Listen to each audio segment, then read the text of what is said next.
Hello, we're Parkland College dental hygiene students, and we're going to talk about the opioid crisis. Here are the objectives that we will be covering in this video. Know the process of screening patients for opioid risk factors, be able to recognize the signs and symptoms of opioid misuse, recognize the sources available for addicts that are seeking help, recognize who's at the greatest risk for opioid addiction. To start off, here are some statistics on the opioid crisis and how it has been affecting us to this day. In 2014, there were 47,055 deaths due to drug overdose, and 28,647 were specifically opioid overdoses. Currently, 91 Americans die daily due to overdose. 1 out of 4 patients who are prescribed opioids become addicted. The U.S. has the highest rate of opioid use, consuming 100% global totals of hydrocodone and 81% oxycodone. We have created a couple of scenarios of what happens today in dental offices. Hi, how are you today? Good, how are you? I'm good. So I just reviewed your medical history and I have some follow-up questions. Is that all right? Okay, everything looks great, but just taking into consideration your age, you're pretty young, the procedure we're doing, and just some of the post-op, I just need to know some of your family history. Okay? So do you have any family history of substance abuse? Her uncle's in the hospital right now, actually. Yes, thanks for your honesty. And do you know if those were prescribed medications? No, I don't believe so. And what about, does your family have a history of alcohol abuse? Nope, and there's none of that in our history. Lastly, do you have or have you ever had any of those habits yourself? No, I have not. Okay, thank you. We're good for now then. Okay, thank you. So with that scene, what you saw was the dental hygienist reviewing the medical history with the mom and patient, and followed up with that was another risk assessment tool. This is the opioid risk tool, which is used to determine the likelihood of opioid misuse. An accurate medical history is important and may be able to uncover some signs and symptoms of misuse. Being aware of each patient's substance use history can be taken into consideration when planning treatment and prescribing medication. We should have the skills to be able to screen patients for risky substance use behaviors and be ready to be able to refer them for appropriate treatment. When considering prescribing opioids, providers should conduct a thorough medical and dental history to determine current medications, potential drug interactions, and history of abuse. The very first step in patient care is always assessment. One thing to consider is the age of the patient.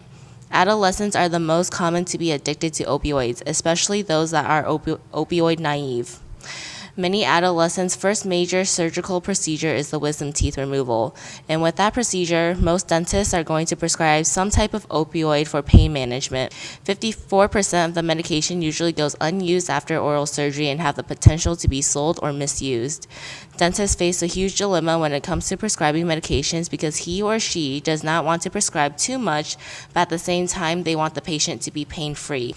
But we will talk about the alternatives later in the video. But here's another scenario that will lead us to the next couple points that we will cover. How are you feeling? Okay. Okay, so the dentist said that everything went well, so that's great. We're just gonna go over some post-op instructions. Is that okay, Mom? All right, so you've got that gauze in there. I'm glad to see that. But we want to go ahead and keep that in your mouth for about a half an hour longer. When you remove it, you can go ahead and dispose of it.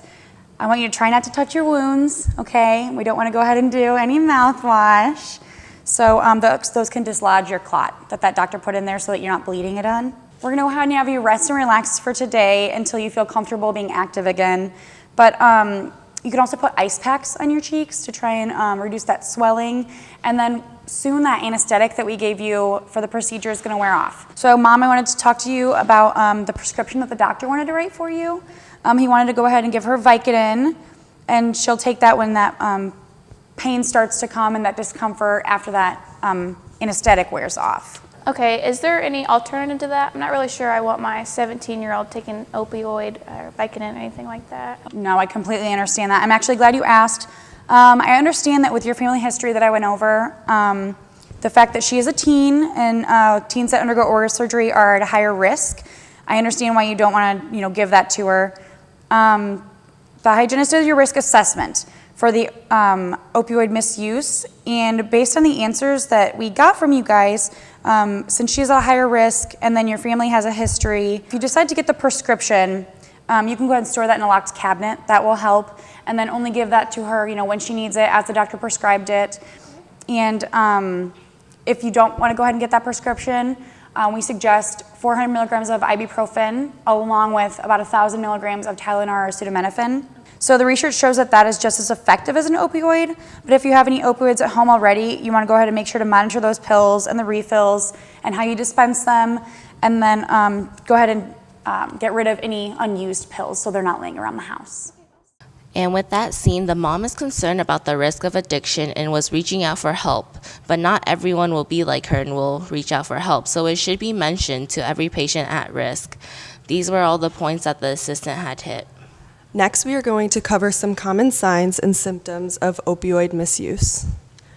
Reduced sense of pain, agitation, drowsiness, slurred speech, constricted pupils, lack of awareness of surroundings, depression, confusion, constipation, runny nose, possible needle marks. Next, these are the resources for other health professionals.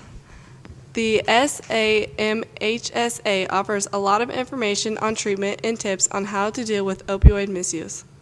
The first link is for the Provider Clinical Support System for Opioid Therapies. It offers expertise in treatment of substance and opioid use disorders and on the interface of pain and opioid misuse. The second link is general information on dealing with opioid misuse and can also direct you to a directory to find providers in your area.